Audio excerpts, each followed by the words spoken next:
Hi മക്കളെ, എല്ലാവർക്കും സനദാസ് online ക്ലാസ്സസിലേക്ക് സ്വാഗതം. ഇന്നത്തെ ക്ലാസ്സിൽ നമ്മൾ ഡിസ്കസ് ചെയ്യാൻ പോകുന്നത് 6-7 ക്ലാസ്സുകളിലെ ഏറ്റവും ഇമ്പോർട്ടന്റ് ആയിട്ട് അറിഞ്ഞിരിക്കേണ്ട ഫ്രാക്ഷൻസ് എന്ന പാഠത്തെ പറ്റിയിട്ടാണ് അല്ലെ. ഇപ്പൊ ഫ്രാക്ഷൻസ് എന്ന് പറഞ്ഞാൽ തന്നെ എല്ലാവർക്കും ഒരു കൺഫ്യൂഷൻ ആണ്, അതുപോലെ തന്നെ വെട്ടിക്കുറയ്ക്കുക കൺഫ്യൂഷൻ ആണ്. അപ്പൊ ഈ ഒരു 2 കാര്യങ്ങൾ ക്ലിയർ ചെയ്യാന്നുള്ളതാണ് നമ്മുടെ ഇന്നത്തെ ക്ലാസ്സിൽ ഉദ്ദേശിക്കുന്നത്. അപ്പൊ തുടർന്ന് നമ്മുടെ ക്ലാസ്സുകൾ കാണുക. നമുക്ക് ഇന്നത്തെ ക്ലാസ്സിലേക്ക് സന്തോഷത്തോടെ കടക്കാം. ഏതൊരു സംഖ്യനെ നമുക്ക് ഫ്രാക്ഷൻ രൂപത്തിൽ എഴുതുക എന്ന് പറഞ്ഞാൽ എക്സ് വൈ അല്ലെ, മുകളിലും താഴെയും ഇങ്ങനെ എഴുതുന്നതിനെയാണ് നമ്മൾ ഫ്രാക്ഷൻ എന്ന് പറയുന്നത്. ഇനി മുകളിൽ എഴുതുന്ന സംഖ്യനെ നമ്മൾ ന്യൂമറേറ്റർ എന്നാണ് പറയാ. എന്താണ് മുകളിൽ എഴുതുന്ന സംഖ്യനെ പറയാ? ന്യൂമറേറ്റർ അഥവാ അംശം എന്ന് പറയും. ന്യൂമറേറ്റർ അഥവാ അംശം. ഇനി താഴെ എഴുതുന്ന സംഖ്യനെ നമ്മൾ എന്താ പറയാ? ഡിനോമിനേറ്റർ. എന്താണ്? ഡിനോമിനേറ്റർ. ഡിനോമിനേറ്റർ അഥവാ ഛേദം എന്ന് പറയും. ഡിനോമിനേറ്റർ അഥവാ ഛേദം എന്ന് പറഞ്ഞാൽ എന്താണ്? താഴെ എഴുതുന്ന സംഖ്യ. അപ്പൊ ഏതൊരു സംഖ്യനെ എക്സ് വൈ ഫോമിൽ എഴുതി കഴിഞ്ഞാൽ ഓർത്തോണം, അത് സംഖ്യനെ ഏത് ഫോമിലാണ് എഴുതിയേക്കുന്നത്? ഫ്രാക്ഷൻ ഫോമിലാണ് എഴുതിയേക്കുന്നത്. മുകളിൽ എഴുതുന്ന സംഖ്യനെ എന്തെന്ന് പറയും? ന്യൂമറേറ്റർ അഥവാ അംശം. താഴെ എഴുതുന്ന സംഖ്യ എന്തെന്ന് പറയും? ഡിനോമിനേറ്റർ അഥവാ ഛേദം. ഇത്രയും ഭാഗം ക്ലിയർ ആണെന്ന് വിശ്വസിക്കുന്നു. ഇനി നമുക്ക് ഈ ഫ്രാക്ഷന്റെ വെട്ടിക്കുറയ്ക്കുന്ന ഒരു പരിപാടി എങ്ങനെയാണ് ചെയ്യുന്നതെന്ന് നോക്കാം. കണക്കിനെ ഏറ്റവും ഈസി ആക്കാനായിട്ട് പറ്റുന്ന എന്താണ്? വെട്ടിക്കുറച്ച് ചെയ്യാന്നുള്ളതാണ് അല്ലെ. അപ്പൊ നമുക്ക് എങ്ങനെയാന്ന് പരിചയപ്പെടാം. ആദ്യം നമുക്ക് നോക്കാം. 4/2. 4/2. ഇനി ഇവിടെ ശ്രദ്ധിക്കേണ്ടത് ന്യൂമറേറ്റർ അഥവാ അംശം വലുതും ഛേദം ചെറുതുമായിരിക്കുന്നാൽ മാത്രമേ ഇതിനെ നമുക്ക് എന്ത് ചെയ്യാൻ പറ്റുള്ളൂ മക്കളെ? പൂർണ്ണമായിട്ട് വെട്ടിപ്പോകത്തുള്ളൂ. അപ്പൊ ഒരു സംഖ്യനെ പൂർണ്ണമായിട്ട്, ഒരു ഫ്രാക്ഷനെ പൂർണ്ണമായി വെട്ടിപ്പോകുവോ ഇല്ലയോ എന്നറിയണമെങ്കിൽ എന്ത് ചെയ്താൽ മതി? ന്യൂമറേറ്റർ എന്തിനേക്കാൾ വലുതായിരിക്കണം? ഡിനോമിനേറ്ററിനേക്കാൾ വലുതായിരിക്കണം. അപ്പൊ നോക്കി, ഇവിടെ ന്യൂമറേറ്റർ ഏതാണ്? 4 ഡിനോമിനേറ്റർ 2.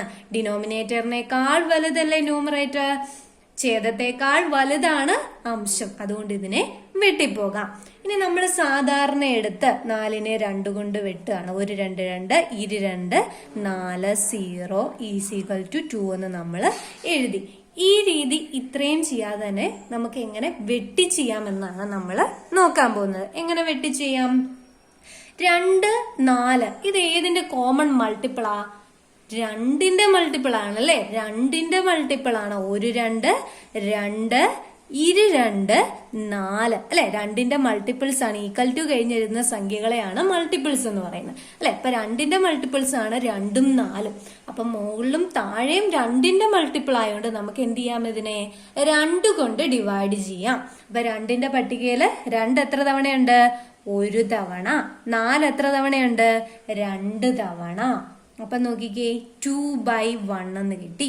2/1 എന്ന് പറഞ്ഞു അല്ലെ. ഏതൊരു സംഖ്യയുടെയും താഴെ എന്തുണ്ട്? ഒരു 1 ഉണ്ട്. ഏതൊരു സംഖ്യയുടെയും താഴെ ഒരു 1 ഉണ്ട്. അതുകൊണ്ട് നമുക്ക് എങ്ങനെ എഴുതാം? 2/1 എന്ന് പറഞ്ഞാൽ 2 തന്നെയാണ്. എങ്കിൽ 100/1 എന്താ മക്കളെ? 100/1 100 തന്നെയാണ് അല്ലെ. ഏതൊരു സംഖ്യയുടെയും താഴെ ഒരു 1 ഉണ്ട് എന്ന് പറഞ്ഞാൽ ആ സംഖ്യ തന്നെയാണ് അതിന്റെ ഉത്തരം. എങ്കിൽ 121/1 എത്രയായിരിക്കും? 121 തന്നെയായിരിക്കും അല്ലെ. ഏതൊരു സംഖ്യയുടെയും താഴെ ഒരു 1 ഉണ്ടെന്ന് മനസ്സിലാക്കി വെക്കുക. ഇനി നമുക്ക് അടുത്ത ഒരു വെട്ടിക്കുറയ്ക്കുന്ന കണക്ക് പരിചയപ്പെടാം. അടുത്ത കണക്കാണ് 16/4.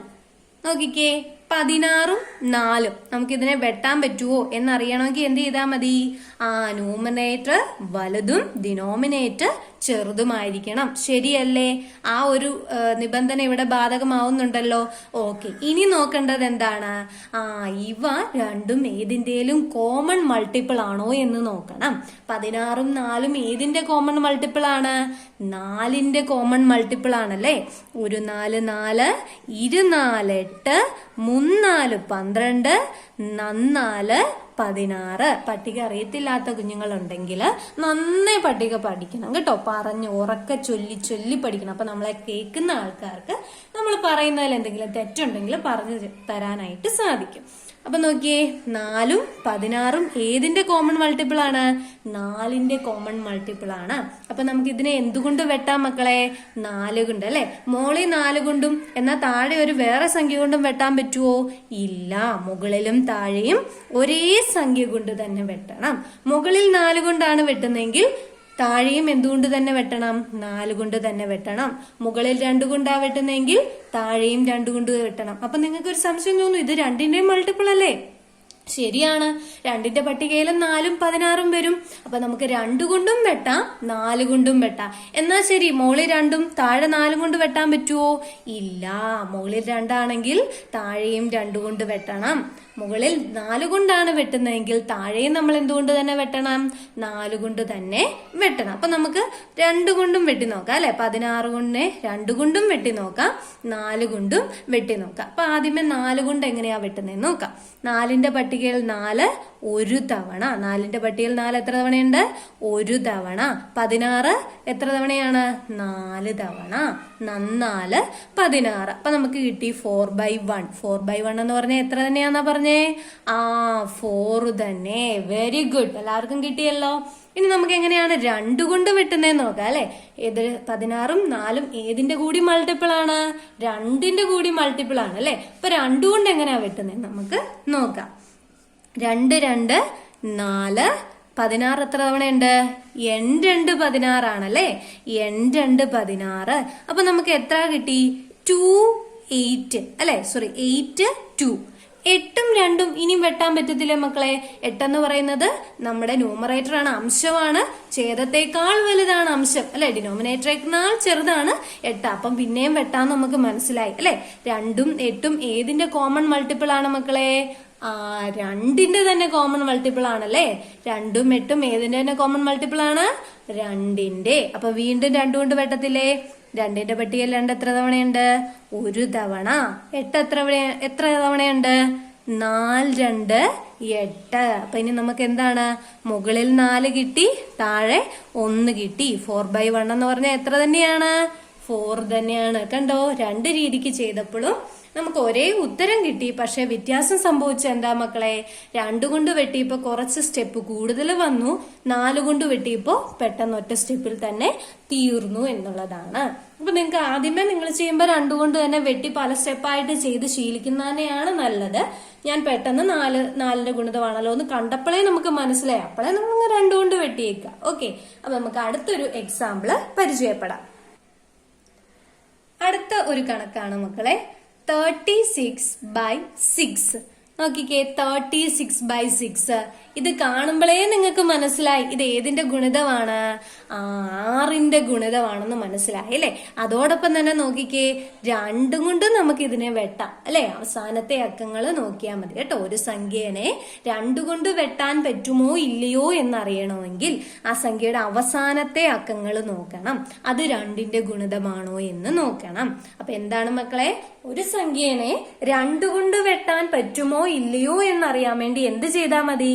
ആ സംഖ്യയുടെ അവസാന അക്കം 2ന്റെ ഗുണിതമാണോ എന്ന് നോക്കണം. അങ്ങനെയാണെങ്കിൽ പറഞ്ഞേ 200 126/144.